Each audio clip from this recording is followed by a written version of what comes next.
October 18th, 1995. Mr. Borhegyi, you were starting to tell me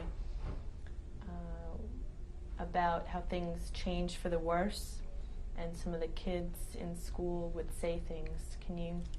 On the way to school. Mm-hmm. They changed because we went on the Jewish school, right. So they not, of course, in 1943 and then on, the Christian family had to take out the children from the Jewish school. They're not allowed them to go to Jewish schools. Mm-hmm. And why was that? That was a law mm-hmm. in Hungary. No Christians have to. No Christian can go to Jewish schools, and this way it was only Jewish kids in the Jewish schools. Starting around when? Probably 1943. Mm-hmm. Maybe 1942 already. Can't recall exactly, but about that time. Do you remember asking why this was happening? Did you understand it? I understand it fully. My grandmother and I, we were very close to each other, and my grandmother was a very smart woman, and she read the newspapers, and so did I, and she explained it to me, what's going on, and she said it's going to that's going to be over. But unfortunately, before it got over, it got worse. So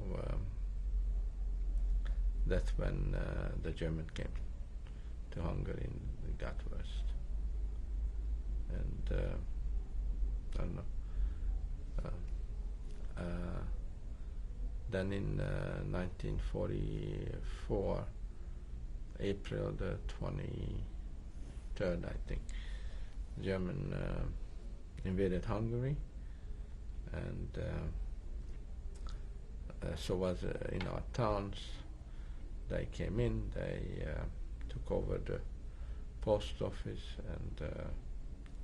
and police stations and barracks, and then on they put the Jews in the ghetto. They gave us 24 hours to gather up our stuff, and they designated a couple of streets around the synagogue to go in there, and they made room.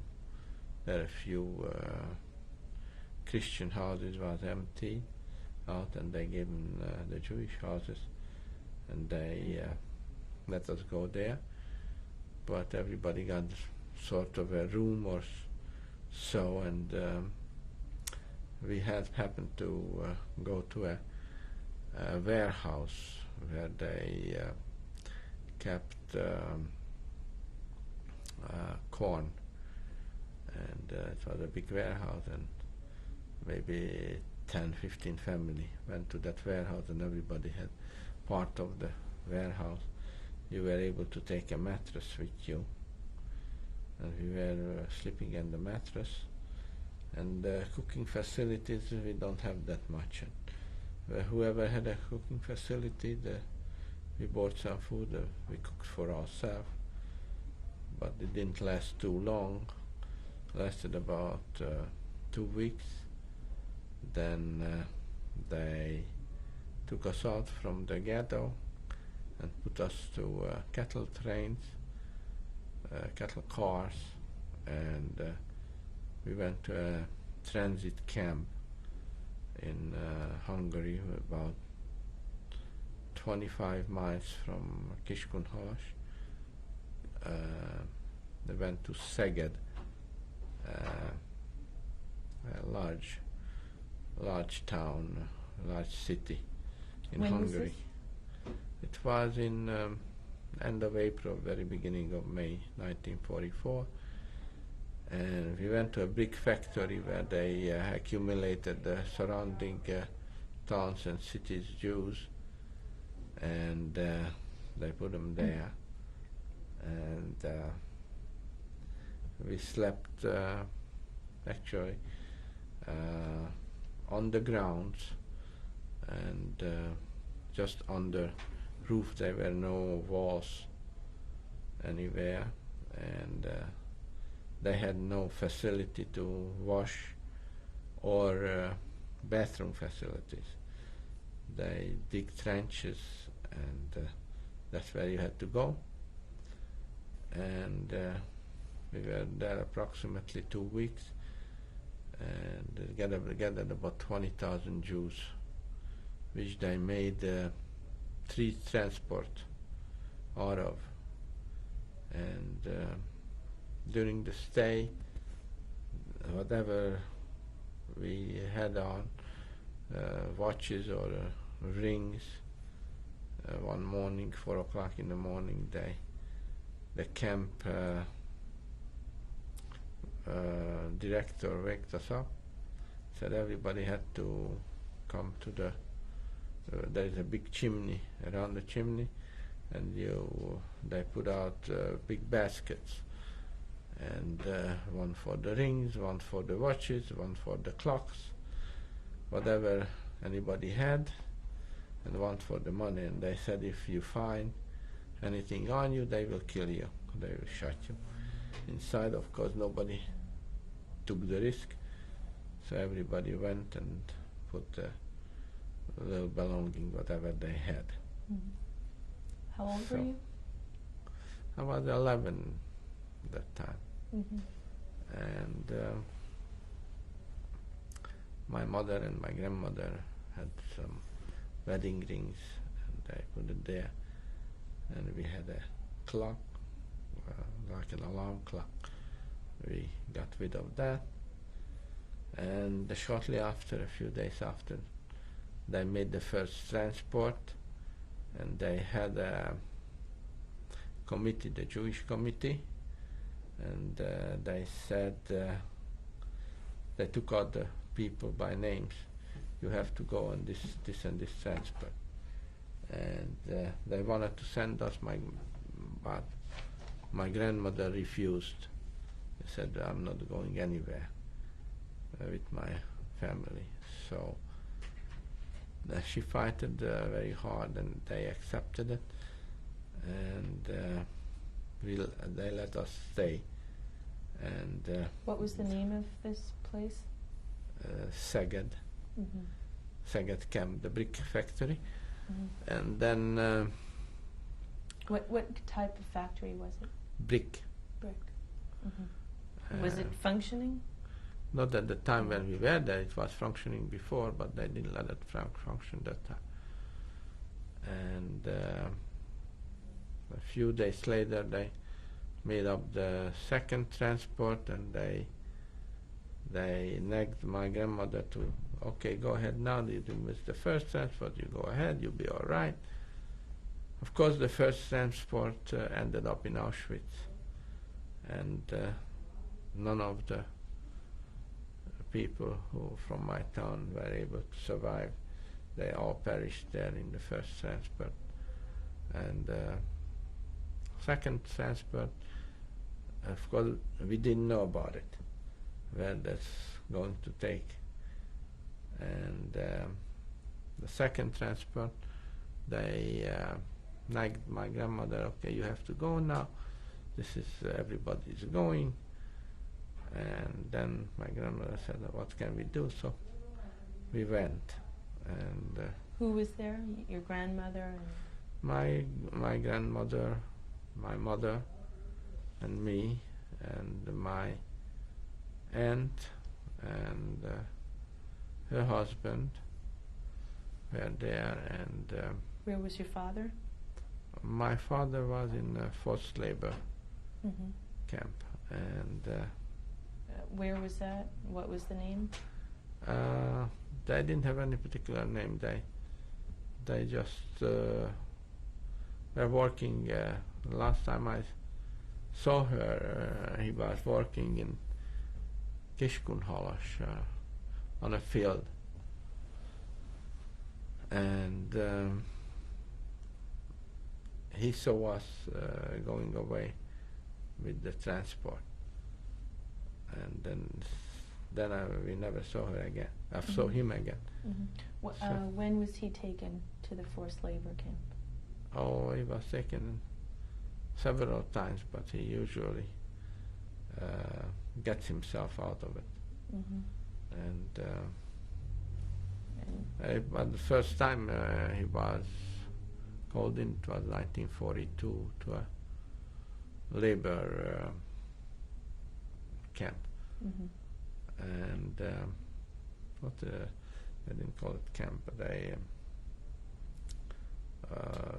was in the army for Jews who don't have no uniform, and they had to wear a yellow band on their arm, and they had to wear their own clothing.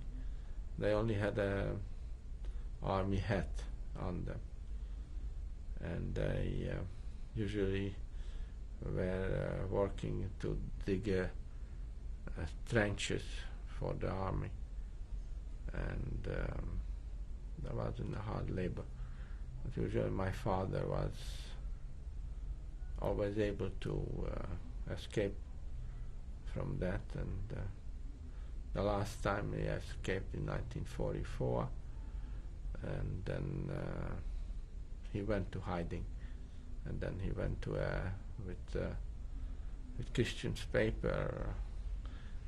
He was in Budapest, and he was able to work for a bread factory with a very good friend of his, and they were liberated there. Do you remember your father being taken to the labor camp? They usually not physically took the people. They send a telegram. You have to arrive a certain time, this and this place. Where did the telegram come from? From the army. That was a unit of the army, and you had to go, because if you didn't go, they come for you. They take you anyway, and then they punish you and things like that. So he always went, but he usually he was a very few who was able to buy himself out most of the time for the labor camp. He got connections, and with money he usually buy himself out for the first few years in 1941 to 1942, 1943. He was able to get out of it all the time. Only the last one he had to escape. When was that? Pardon me? When was that one? It's 1944. Then he saw it. This you cannot do that. Usually the government changed from verse to verse to verse to the right. Became more Nazis and German lovers at that time, and the last one you couldn't bargain yourself out of it. You had to escape. And that's what he did, but it was too late for us. We were at that time already in the camp. And if you want me to go back, how did we were taken, I will tell you about it. Yeah, tell me, let's go back for a moment to the ghetto. How did that come about? How long did you live in the ghetto, and how were you moved there? Well, how we moved into the ghetto. And when was that? They hired so-called movers, not trucks, because they had very few, but like peasants with wagons, horse-drawn wagons. You put your belongings, and they take you there. Of course, under a police guard, or they call the gendarmes, under the gendarmes guard. And who were the gendarmes? That's it's extreme police force. Mostly they were operated outside Budapest, on the countryside. They took care of the peasant population. They were the police there. They call them gendarmes. Usually used horses, and they covered big territory with the horses. But they were separate from a regular police force? Yes. So it was a completely different unit. What was their mission? Usually what they called in peacetime to keep the peace. Catch the thief or murderers and things like that in the countryside. They usually didn't operate in the cities, just outside the city. The city was taken care of by the police, and the gendarme was taking care of the countryside, the little farms or so forth. And they were responsible for moving people into the ghetto? Yes, they in the countryside. They picked up the people and they took them to the ghetto. Can you describe for me what happened that day that you were picked up?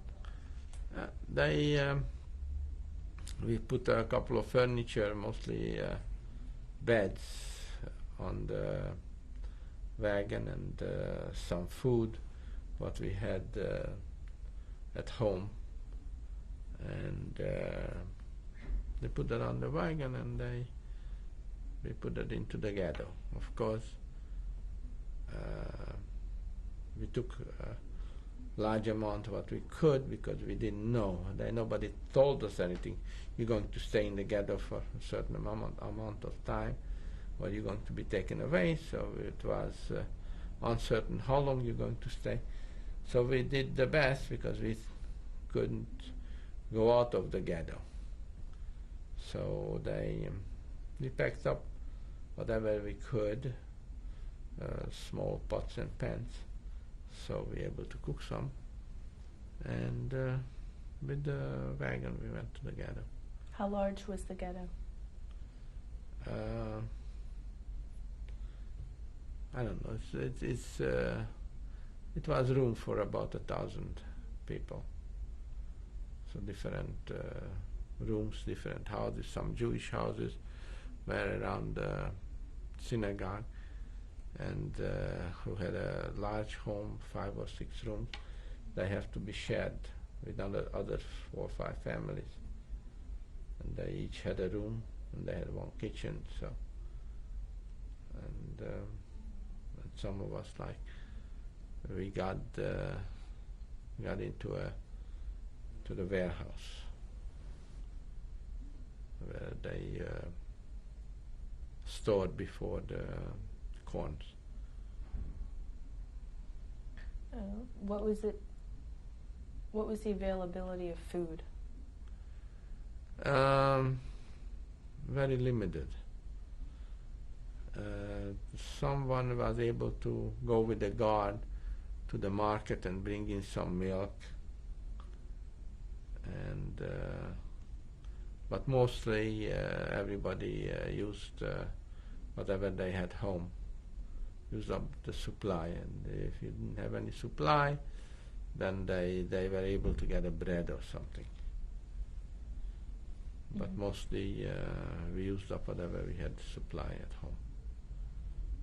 So if somebody wanted to get food, how would they do that? They would go with the guard? They had certain times when you can go out, like 6 o'clock in the morning or 7 o'clock in the morning to 10 o'clock. And then you go out to the market. They had open markets there where the farmers bring in the food. And you go to the open market and you buy whatever you could get. Mm-hmm. And you had to use money or? Money, money that time. Were people whatever still you working? had money. No, they weren't able to work anymore. When you get into the ghetto, that finished whoever, anybody was in business or in a job, or they lost it and they weren't able to work anymore. So where did the families get the money to buy food? Everybody had a little money to stash away, so then when after the ghetto, when you went to the transit camp, they took all the money away from you.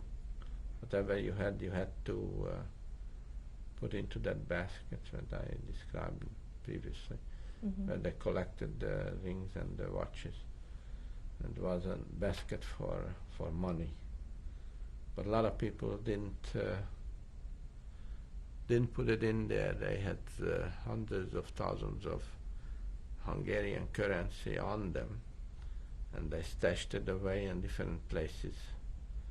And of course, when they left, some people took some money with them. They had the guts to do it. Some people didn't, and they stashed it away. But after the Jews was gone from the brick factory, they came in and they turned everything upside down, even the latrines, because they had a lot of jewelry in there, but who didn't want to give it to them, they'd rather throw it into the latrines, or the money was stashed away in different places. They dig some holes and put money in there. But after they took us out from the camp, the police and the gendarmes came in and they turned everything upside down and took all the money what they could find, of course, and the jewelry. So from there, they took us to the wagons, the cattle wagons, and when was this? In